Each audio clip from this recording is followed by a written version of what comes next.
नमस्कार. तर आज आपण आहोत रेंगे हॉस्पिटल येथे आणि इथल्या एका पेशंटची परिस्थिती आपण जाणून घ्यायला आलेलो आहोत. त्या पेशंटचे अ, सहज सहज म्हटलं तर साधारणपणे 1,50,000 पेशी असायला पाहिजे होत्या, ज्या 5,000 पर्यंत गेल्या होत्या आणि ह्या क्रिटिकल कंडिशनमध्ये सुद्धा येथील डॉक्टरनी खूप चांगल्या प्रकारे त्यावर उपचार करून अतिरिक्त प्लेटलेट्स न लावता सुद्धा त्या रुग्णावर उपचार केले. तर चला मग आपण त्या पेशंटची चर्चा करूया आणि त्याच्या नातेवाईकांशी देखील चर्चा करणार आहोत आणि त्यासोबतच येथील डॉक्टरनी त्यावर कशा प्रकारे उपचार केलेले आहेत ते देखील जाणून घेणार आहोत. तर आज आपण हॉस्पिटलमध्ये आहोत आणि कृष्णा देवकते याच्या पालकांशी आपण चर्चा करणार आहोत. नमस्कार सर. नमस्कार. आपलं नाव सर? भारत सखाराम मिरटकर. ओके. तर सर नेमकं कृष्णाची पहिल्यांदा परिस्थिती काय होती आणि तुम्ही हॉस्पिटलमध्ये आणण्याच्या अगोदरची त्याची सिच्युएशन आम्हाला थोडक्यात पहिल्या सुरला बाळातपणाच्या चारीच्या नंतर त्याला इथं आणलं. इथं आणल्याच्या नंतर आम्हाला एकदम जीवदान भेटलं. त्या लेकराला एकदम चांगली अवस्था झाली. सगळं डॉक्टरनं सगळं काही चांगलं केलं, देवासारखी झाली. मग आता ते आम्ही ते चांगलं केले तर घरी गेलो घेऊन. गेल्याच्या नंतर आता योगायोग असं झालं की त्याच्या नाकातून रक्त निघू लागलं. नाकातून रक्त निघू लागलं तर मग त्या रक्ताचा विलेज होईन गेला. तिथं आम्ही 2 दवाखाने केले. कुठं? बाळापूरला. मग त्याने सांगितलं, म्हणले बा तुम्ही नांदेडला न्या. नांदेडला न्यायचं म्हणलं तर आम्हाला एक आमच्या इथं पाहुणा आला तर म्हणले तुम्ही नांदेडला नेऊ नका, हैदराबादला रे म्हणले जायचं. मग काय औरंगाबादला नाही म्हणले.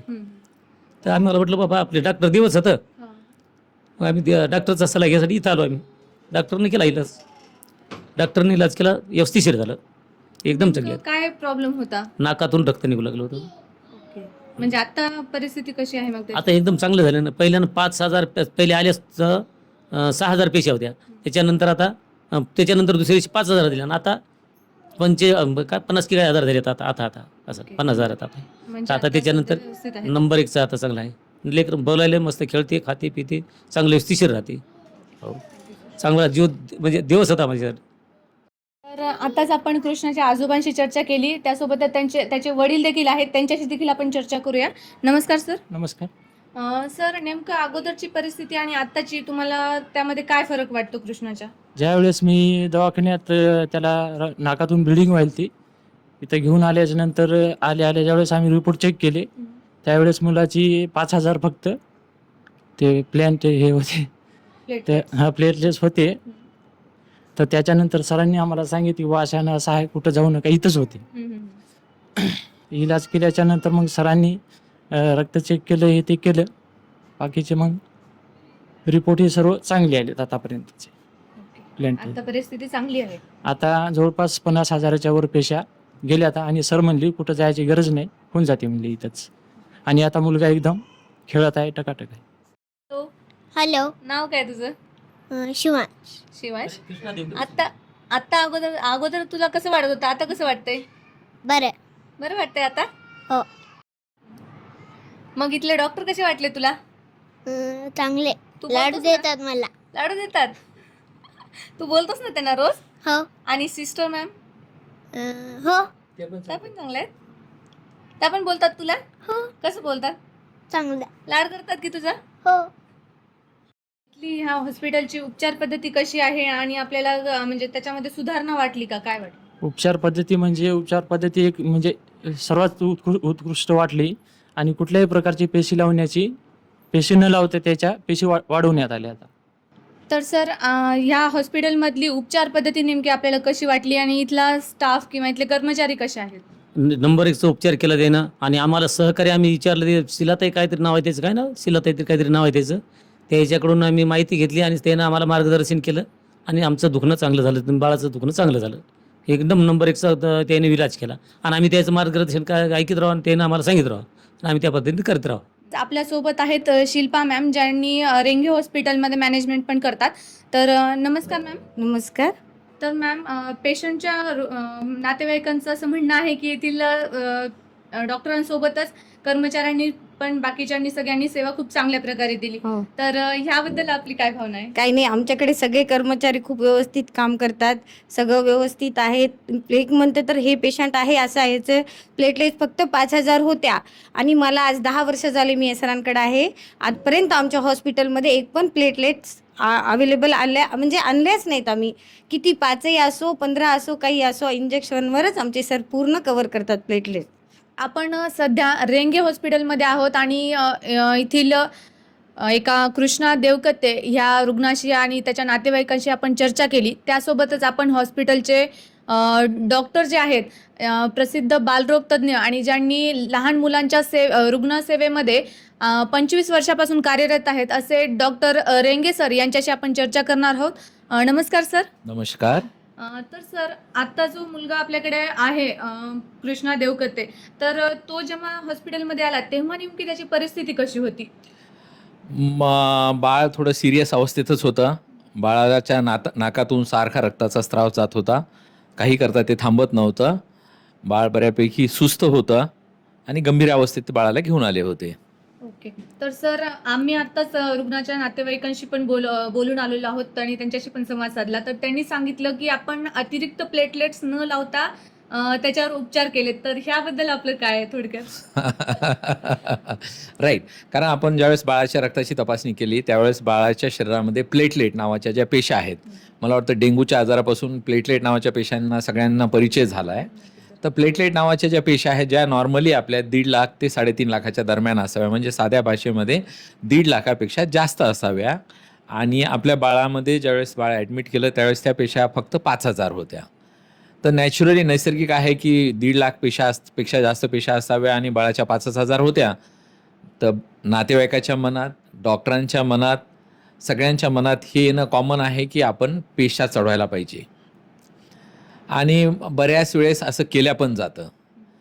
परंतु आपल्या बाळाला जो ITP नावाचा आजार होता त्याच्यामध्ये आपण पेशा चढवण्याची घाई करण्यापेक्षा प्राथमिक जे कारण आहे त्याच्यावर जर आपण योग्य प्रकारे जर उपचार केला तर आपण प्लेटलेट चढवायचं टाळू शकतो. आता ह्या पेशा 5,000 पण जे खूपच कमी होत्या. म्हणजे ह्याच्यामध्ये आपल्याला ही पण भीती होती, ही एक दुधारी तलवार होती. म्हणजे एक होतं की आपण बाळाला औषध पाणी, सलाईन, इंजेक्शनवर दुरुस्त करणे किंवा दुसरीकडनं पेशा चढवणे. न चढवण्याचा जो निर्णय घेतला हे पण थोडा तसा रिस्कीच निर्णय होता. कारण 10,000च्या पेक्षा किंवा 20,000पेक्षा जरी कमी पेशा असल्या तर मेंदूमध्ये रक्तस्राव होण्याची शक्यता खूप जास्त असते. ह्या बाळाला नाकामध्ये रक्तस्राव होता ठीक आहे, पण तो असाच रक्तस्राव जर मेंदूमध्ये जर झाला तर बाळाच्या जीवाला धोका पण होऊ शकतो. परंतु पेशा चढवण्याचे फायदे आणि तोटे ह्या दोन्ही गोष्टीचा विचार करून आणि नातेवाईकाशी चर्चा करून मग हा निर्णय घेण्यात आला की आपण फक्त औषध पाणी आणि इंजेक्शन सलाईनवर त्याचा इलाज करू. आणि त्याला एक बऱ्यापैकी रिस्पॉन्स आला, चांगला प्रतिसाद भेटला, बाळाची तब्येती सुधारली. ही एक आनंदाची गोष्ट आहे. नक्कीच सर, खूप छान. म्हणजे आपण अतिरिक्त पेशा न चढवता सुद्धा खूप चांगलं हे झालेलं आहे, रुग्णाला उपचार झालेला आहे. तर सर, यासोबतच आम्ही चर्चा करताना रुग्णाच्या पालकांनी सांगितलेलं आहे की आम्हाला बरेच जणांनी हैदराबाद किंवा वेगवेगळ्या मोठ्या सिटीजमध्ये घेऊन जा बाळाला, असं देखील सल्ला दिला होता. तर त्याबद्दल आपण काय सांगाल? नांदेडमध्ये अजून आत्तापर्यंत बरेच सुविधा आलेल्या आहेत. तर नातेवाईक जे विचार करतात ते पण काही चुकीचं नाही. कारण मी 2002 पासून इथं प्रॅक्टिस करतो. त्यावेळेसची जी वैद्यकीय परिस्थिती होते त्यावेळेस इथं बऱ्यापैकी सुविधाचं शॉर्टेज होतं किंवा कमतरता होती. आणि त्यावेळेस मोठ्या सेंटरला नेणं, असे गंभीर रुग्ण मोठ्या सेंटरला नेण्याचा सल्ला आम्ही पण देत होतोच. ह्या 25 वर्षाच्या काळामध्ये नांदेडचं वैद्यकीय क्षेत्र पूर्णतः बदललेलं आहे. इथं खूप चांगल्या प्रकारे सुविधा आहेत, उपलब्ध झाल्या आहेत. म्हणून माझं एकच म्हणणं आहे नातेवाईकाला की पूर्वीचा जो आपला ट्रेंड होता की थोडाही गंभीर रुग्ण असला की हैदराबादला जायचं का, संभाजीनगरला जायचं का, मुंबईला जायचं का, हा कन्सेप्ट डोक्यात न आणता इथे आपण किती चांगलं प्रयत्न करू शकतो. आपण इथल्या डॉक्टरावर विश्वास ठेवून तो जर प्रयत्न केला तर मला वाटतं बऱ्यापैकी आपण पुढच्या सेंटरला जाण्याचं टाळू शकतो. नंबर 2, जर गरज पडलीच तर इथले डॉक्टर पण औरंगाबाद, संभाजीनगर किंवा हैदराबाद किंवा मुंबईच्या डॉक्टरसोबत चर्चा करतात. चर्चा करून जर मार्ग निघाला तर जायची गरजही नाही पडत. जसं की आम्ही ह्या रुग्णामध्ये पण डॉक्टर तुषार इधाते म्हणून आहेत, संभाजीनगरला पिडियाट्रिक हेमॅटॉलॉजिस्ट आहेत, त्यांच्यासोबत चर्चा केली तर त्याच्यातून मार्ग निघाला. म्हणजे असं प्रत्येक वेळेस आपल्याला जायचीच गरज असते असे नाही. आणि ज्यावेळेस डॉक्टरांना वाटतंच की नाही ह्याला पुढच्या सेंटरची गरज आहे त्यावेळेस ते सल्ला देतातच. तर माझं समाजाला असं म्हणणं आहे की तुमच्या डॉक्टरवर विश्वास ठेवा, नांदेड वैद्यकीय सेवेवर विश्वास ठेवा आणि डॉक्टरांच्या सल्ल्याच्या हिशोबाने तुम्ही वागत जा.